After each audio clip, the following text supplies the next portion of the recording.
Hey, what's up everybody? It's Letitia with BearFruit Gardening. I hope that you are doing well. So let's talk about aloe. Aloe vera is, there's incredible like medicinal benefits, health benefits. Some people ingest it, some people put it on their skin for sunburn protection. You can make hand sanitizer with aloe and alcohol. There's all kinds of different things that you can do with this plant, and all kinds of different reasons why you should have at least one aloe plant in your possession. Okay, now I've had several over the years, and what has happened every single time is that I end up killing it. So I overwater and think that I baby it too much, and it turns out that I'm just making it sick, and it eventually dies. And so my attempt this year has been, literally like probably 10 aloe plants I've had and have not had any success. So, and I've watched tons of videos on YouTube about aloe and how to propagate aloe, and none of them seem to be helpful. And in my opinion, true, because I just could not make it work. Now, again, user error, of course, but, I just feel like you just have to keep trying at some stuff. And so that's the lesson that I've learned. And so I tried to, again, this year. This plant was at Lowe's for $10, and it is humongous. You can tell. It's a pretty good sized plant. And actually there was another little pup on the side, and I took that out and gave it to someone, and kept the bigger one. Well, when I got home, or we were on our way home, the hubby had accidentally, putting it in the car, broke off some leaves, and you can see the breakage where the brown spots are, right? And that's just aloe healing. There's nothing wrong with it.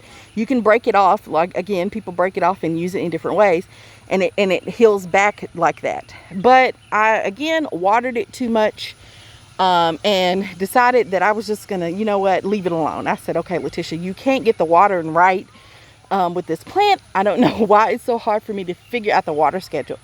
So I had it in the greenhouse for a little while, right there in the corner, okay, sitting on that brick. And then I moved it outside and decided that I was not going to water it anymore. I was just going to let nature take care of it. And this is a really risky move because, number one, this plant is not in the ground. It is in a pot.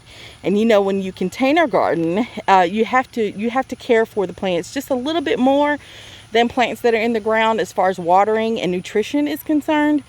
And so I'm like, okay, I'm just gonna go for it. Okay, so how to take care of an aloe plant? Leave it alone.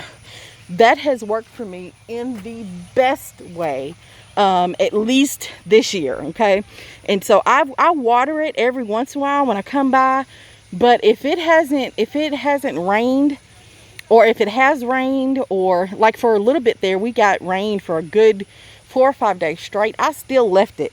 I left it out here, let the rain take care of it, and then now I'm letting the drought take care of it, okay? So I just feel like we have to stop babying some plants so much, right?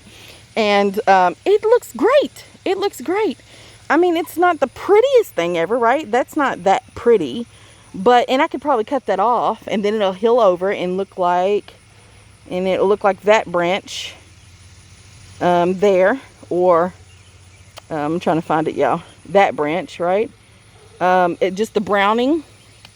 That's what I'm trying to show you. There, see? It heals like that, and that's fine. But gosh, just leave it be. Now, what I am going to do is I am going to give it a little bit of fertilizer, because I have not fertilized it at all, even when I brought it home, just to see what happens. But other than that, boo, I'm gonna leave it alone. I gave it about 3 seconds of water when I was spraying with the hose. I counted to 3, and that's it. You just can't overwater the aloe plant. So that is my best tip. That's all I know. I hope that helps somebody. Thank you so much for watching, and I'll talk to you later. Bye bye.